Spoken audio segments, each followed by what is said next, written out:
David, muchísimas gracias por aceptar esta invitación de Transparencia por Colombia. Qué rico poder conversar sobre estos temas contigo.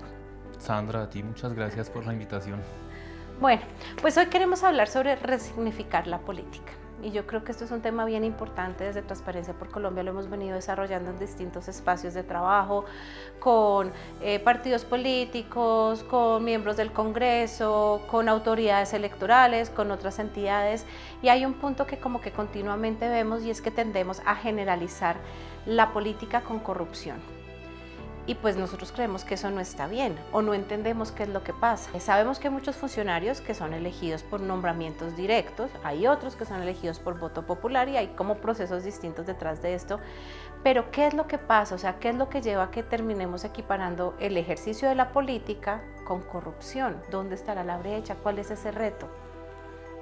Bueno, yo creo que sin duda corrupción existe y hay problemas de corrupción y hay una tradición, ¿no? Y si se quiere ver así también como una estructura que tiene muchos problemas y que va llevando, digamos, a esos problemas de corrupción. Y entonces, pues, digamos, uno pedirle a la gente como no deberían pensar así de la política, pues también es muy difícil, ¿no? Es algo, una realidad que no se puede ocultar, que no se puede tapar el sol con un dedo, ¿no? Entonces, pues hay que enfrentar ese reto, pero también hay que hablarlo con naturalidad, hay que hablarlo de frente y decir también pues que no todos los políticos y las políticas son personas corruptas, ¿no? Y que hay políticos y políticas que se esfuerzan por hacer las cosas bien y por cumplir, digamos, con su mandato. Entonces, pues sí, definitivamente es algo que no se puede generalizar y que hay que trabajar también, no solo para denunciar la corrupción, que es muy importante, sino para exaltar también las cosas que se hacen bien y para seguir construyendo, digamos, con esas personas y sobre esos procesos que lo hacen bien.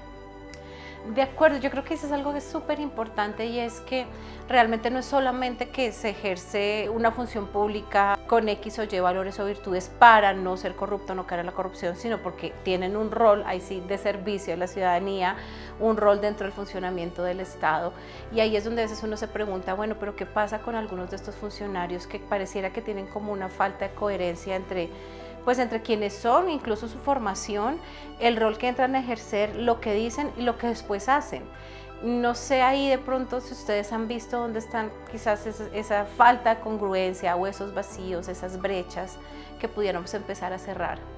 Claro, digamos, yo creo que es un tema muy, muy complejo que no se puede reducir solo a la persona, ¿no? O sea, como es una persona con buenos valores, que tiene una buena idea y llegó y se dañó esa persona, sino que hay que entender todo esto en un proceso, ¿no? Y entonces, tanto la persona como la institución, pero incluso aún más importante como la sociedad, ¿no? Y cuál también es nuestro rol ahí, y que no es rol solo entonces o responsabilidad solamente del político, ¿no? Y entonces, pues creo que hay que buscar, sí, buenos liderazgos, sí, personas que tengan, digamos, unos valores de respeto, de honestidad y de servicio público, pero también cómo funcionan las instituciones y también cómo nos relacionamos como sociedad, como ciudadanía con esas instituciones. Entonces, no se trata, y es algo que hacemos en Exstituto, y es, nosotros hablamos de ocupar la política, y es buscar estos liderazgos y fortalecer esos liderazgos con esos valores para que lleguen a esas instituciones. Pero nosotros hablamos no solo de ocupar la política, no es que llegaron y ya, porque sería la misma responsabilidad entonces de votar cada 4 años y nos olvidamos de eso, sino nosotros hablamos también de habitar la política. Cuando esas personas llegan, ¿qué hacemos con ellas? ¿Cómo contribuimos a que esas instituciones mejoren, sean más abiertas, sean más transparentes y sobre todo tengan una relación más cercana con la gente? Porque creo que ahí es como el punto clave, la relación con la gente, que la gente pueda estar cerca, conocer, participar, ser parte del proceso. Y yo creo que ahí, si se logra eso, es donde podemos empezar a hablar de que se reduce la corrupción. Si todos nos involucramos y estamos al tanto y contribuyendo y siendo parte de los procesos públicos. Sí, yo creo que esto que planteas de habitar la política es bien importante y bien significativo, porque además, digamos, que le asigna un rol y una corresponsabilidad a la ciudadanía, ¿no? En todo este ejercicio no es solamente que yo voto, no es solamente que pues estos candidatos o estos funcionarios tengan las capacidades, el interés y participen en un proceso para hacerse elegir, sino que de ahí en adelante pues arrancan un proceso casi que un noviazgo, ¿no? Entonces no vamos a abandonarlos ni olvidarnos de ellos, sino que nos toca estar pendientes. Y también el estar pendientes implica muchas cosas. Y creo que es ahí donde está el reto grande lo que tú planteas, porque resignificar la política implica también que la veamos con otros ojos, que entendemos que es necesario ejercer la política, que tanto los funcionarios como nosotros como sociedad civil tenemos un rol político y un rol en el ámbito de lo público que tenemos que proteger.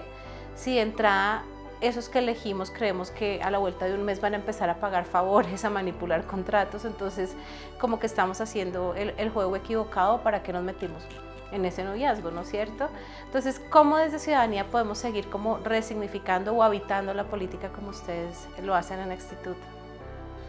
Eso es un gran reto, digamos, porque es algo, por un lado, pues costoso para la gente, ¿no? O sea, no todos tenemos todo el tiempo para estar pendientes y para estar 24/7 pendientes de la política y enterados de todo. Y para eso existen también las instituciones, los políticos, los funcionarios y funcionarias, pues porque es su profesión y tienen el tiempo y se paga su tiempo para que hagan ese trabajo, ¿no? Para que se dediquen ellos sí casi que 24/7, no 24 horas, ojalá que no. Pero pues el común de la ciudadanía, la gente del común, pues no tiene esa posibilidad de estar todo el tiempo porque pues tiene su propia vida, su propia economía, su propio trabajo. Entonces creo que tampoco se le puede pedir a la gente que esté pendiente todo el tiempo de todo. Y entonces creo que ahí es cuando hay que hablar pues como de que las instituciones tienen que ser activas en cautivar a la ciudadanía, en traerla y en los momentos claves y específicos. Y no siempre a todo el mundo, ¿no? Hay personas que les interesa más un tema, que les interesa más otro tema. Y nosotros, por ejemplo, incluso venimos en una lógica un poco de innovación en la política, pues experimentando con otras formas de hacer eso. Y venimos hablando un poco de la democracia por aleatoriedad. Y entonces ser político no solo cada 4 años, que voy a votar, sino ser político en los temas que me interesan también, pero si no tengo esa oportunidad, si no tengo el tiempo de estar pendiente de esto, tal vez ser político por casualidad, por un sorteo y que me escojan a mí para ir y participar en un asunto público con información cierta, con claridad, con tiempo, con garantías para yo estar en ese espacio y poder participar, digamos, de manera informada y con calidad frente a los asuntos públicos. Entonces, pues hay que entender un poco también esos obstáculos que tiene la gente para participar y que tienen también las instituciones para involucrar a la ciudadanía, y dentro de eso las limitaciones que existen de los recursos, pues poder ensayar nuevas formas y lograr, pues ahí sí que la ciudadanía pueda involucrarse y pueda participar activamente. De acuerdo, y creo que ahí también lo que tú dices de innovar es bien importante. No todo está dicho, yo creo que hay mucho espacio todavía para fortalecer los desarrollos institucionales, las capacidades de prevención, de control, concretamente temas de corrupción, pero también de que la ciudadanía se siente involucrada y participe, y no como que dos instancias que van en paralelo y que a veces se chocan en el ámbito de lo público y ya.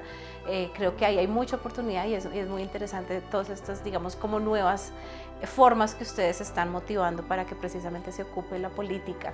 ¿Qué le diríamos a los ciudadanos que están ya hartos de la corrupción, que para ellos todo es corrupción, votar es lo mismo de siempre, para qué se esfuerzan, para qué buscan por quién votar? ¿Qué les diríamos? ¿Cómo cambiar eso en ellos? No, yo creo que hay que ocupar la política y hay que habitar la política, hay que irse y meterse, y la política no es una cosa lejana por allá que piensan en los ministros, en el Congreso, no, la política está a la vuelta de la esquina, la política está en la Junta de Acción Comunal, la política está en el barrio, en los colegios, con los vecinos, y ahí se construyen. En la medida en que nos empezamos a involucrar en eso, en los asuntos que nos unen con los demás, empezamos a ocupar la política y habitar la política, pues hasta llegar hasta donde queramos, pero empezando por ahí, enamorémonos de ocupar esos espacios que nos unen como sociedad. Bueno, David, nada, pues muchísimas gracias. Creo de verdad que bien interesante hablar esto de ocupar y habitar la política y cómo podemos nosotros como ciudadanos enamorarnos, y nosotros como organizaciones de sociedad civil, cómo hacer para que ese enamoramiento crezca. Gracias Sandra por la invitación, ahí seguimos trabajando en eso. Claro que sí.